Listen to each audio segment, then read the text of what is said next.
আসসালামু আলাইকুম রহমতুল্লাহি বারাকাতুহু। আশা করছি আল্লাহর অশেষ রহমতে সবাই ভালো আছেন। গত কিছুদিন যাবৎ কোনো ভিডিও আপলোড দিতে পারি নাই। এর মূল কারণ হচ্ছে আমি শারীরিকভাবে কিছুটা অসুস্থ ছিলাম, আবার দেশের পরিস্থিতিও স্বাভাবিক ছিল না, আবার আমার পরীক্ষাও চলছিল। সব মিলিয়ে একটু ঝামেলার মধ্যে ছিলাম, যার জন্য কোনো ভিডিও আপলোড দিতে পারিনি। তবে যেহেতু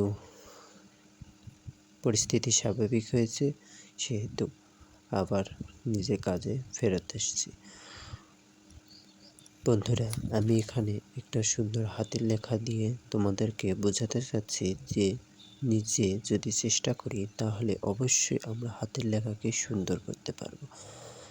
নিজের লেখা সবসময় সুন্দর হবে, এটা যদি আমরা চেষ্টা করি তাহলে অবশ্যই পারবো। অন্যের লেখা ভালো, অন্যেরা যদি পারে তাহলে আমি কেন পারবো না? এই প্রত্যয় যদি আমাদের মনে থাকে তাহলে অবশ্যই আমরা চেষ্টা চালিয়ে যাই, তাহলে আমরা পারবো। যেমন আমি যখন ক্লাস 5-এ পড়ি, আমার হাতের লেখাও কিন্তু খুব ভালো ছিল না। আমার বন্ধুর হাতের লেখা খুব সুন্দর ছিল। আমি ওর হাতের লেখা দেখে অবাক হইতাম, ভাবতাম কিভাবে ও এত সুন্দর লেখে। তারপর নিজে নিজে চেষ্টা করছি, ওর কাছ থেকে একটা পেজ লিখে নিয়েছিলাম, সেইটা দেখে ট্রাই করছি কিভাবে প্রতিটা বর্ণ লেখে, প্রতিটা অক্ষর লেখে, প্রতিটা শব্দ লেখে, কতটুকু গ্যাপ রাখে। এভাবে চেষ্টা করে নিজে চেষ্টা করছি, যার ফলে এখন আমার হাতের লেখা সুন্দর হয়েছে। যদি তোমরা এভাবে চেষ্টা করো তাহলে তোমরাও পারবে ইনশাআল্লাহ। দোয়া রাখি সবাই চেষ্টা করে এভাবে, সবারই হাতের লেখা সুন্দর হোক। কেননা পরীক্ষায় ভালো নাম্বারের জন্য হাতের লেখাটা খুবই জরুরি। আমরা মনে করি যে লিখে আসলাম হয়তো নাম্বার পাবো, হ্যাঁ সঠিক লিখলে নাম্বার পাবো, বাট যদি সুন্দর লেখা হয় তাহলে টিচারদের আকর্ষণটা বেশি থাকে।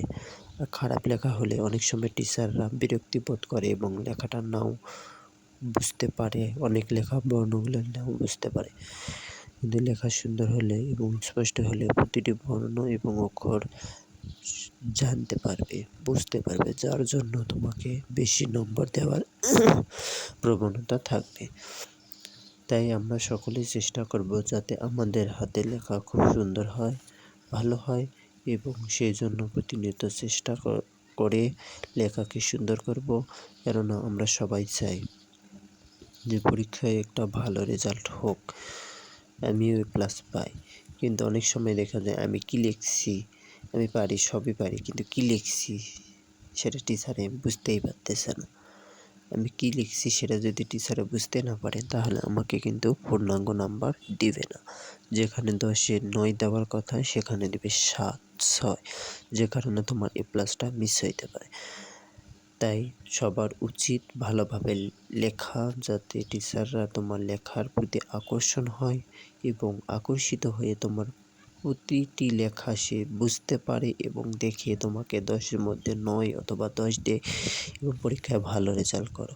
এবং শুধু পরীক্ষার ক্ষেত্রে নয়, প্রতিটি ক্ষেত্রে হাতের লেখার একটা আলাদা গুরুত্ব আছে, যেটা সবাই চায় যে যার হাতের লেখা ভালো তাকে দিয়ে এই হাতের লেখাটা লেখাই নিতে বা করতে, যে এটার দ্বারা সে প্রভাবিত হচ্ছে, আকর্ষণ হচ্ছে আপনার দিকে।